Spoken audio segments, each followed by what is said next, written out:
to pursue happiness in their ancient homeland as free men and women.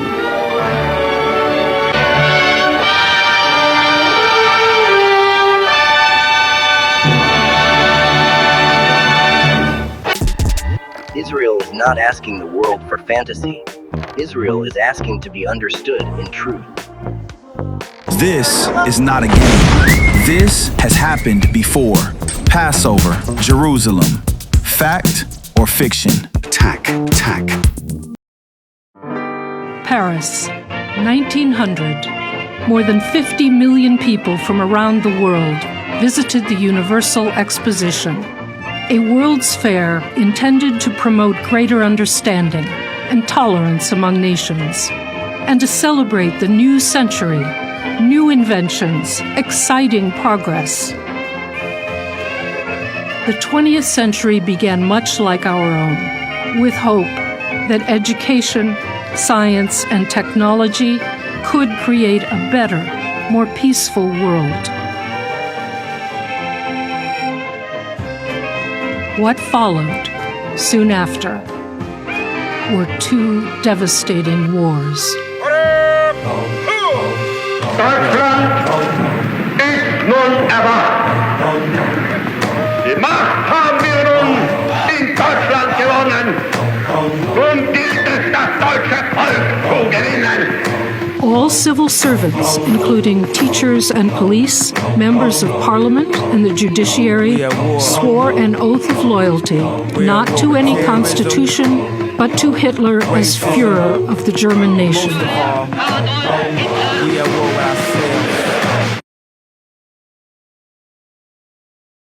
Well, first I would say that I think there are only two nations on this planet that can claim they have a biblical relationship with one another. One is Israel, one is Iran. You've been sold a story. Simple, clean, easy to share, but it's not true. This didn't begin in 1948, and it doesn't end on social media. While you post, rockets are aimed at civilians. While you protest, terror is funded, trained, and repeated. You call it resistance, but ask yourself, why does it always target the innocent? This isn't politics, this is truth versus the story you were given. You may conquer the land, you may slaughter the people. That is not the end. We will rise again. The day Rome falls, there will be a shout of freedom such as the world has never heard before.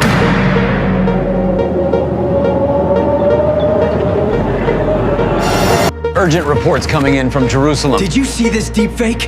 It's spreading fast. Officials confirm the ceasefire is holding, but others dispute this. And I quote, a fervent admirer of Jesus Christ, Durant, stated that morality by itself is not enough to ensure survival. A morally superior civilization may still fall to a ruthless enemy if it does not have the power to defend itself. If I forget thee, O Jerusalem, may my right hand forget its tongue.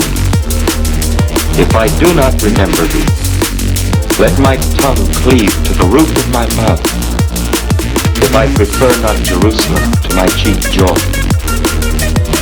For Zion's sake I will not hold my peace, and for Jerusalem's sake I will not rest until the righteousness thereof go forth as brightness, and the salvation thereof as a lamp that burneth. And maybe that's what this is really about. Not just history, not just headlines, but memory. Because this story, it didn't start with me. My family traces back to a descendant from the house of David. In 1741, he came to this land, not for comfort, not for power, but because something in him knew this place mattered.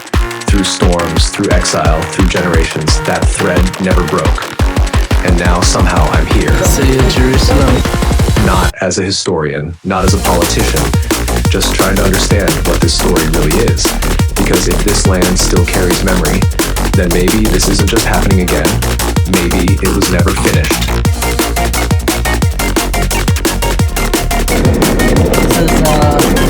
This is one of the latest boards to give away.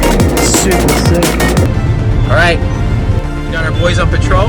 Israeli Prime Minister Benjamin Netanyahu, in his recent televised address, said he's alive where he put arrest to the death rumors in his second address since the Iran war began. Netanyahu has ignited a major furor of his comments related to the Genghis Khan. Netanyahu referenced Jesus Christ and the Genghis Khan while speaking on the ongoing Iran war. The remarks came during his first English language press conference since the war began. The data coming out of the Middle East quadrant is fascinating. Especially when you consider the historical volatility right here in the projection. In a world of kingdoms, storms, and whispered prayers, there lived a boy who was different. He was called an Iliwai, a prodigy. He was Rabbi Elazar Rokach, a descendant of the house of King David.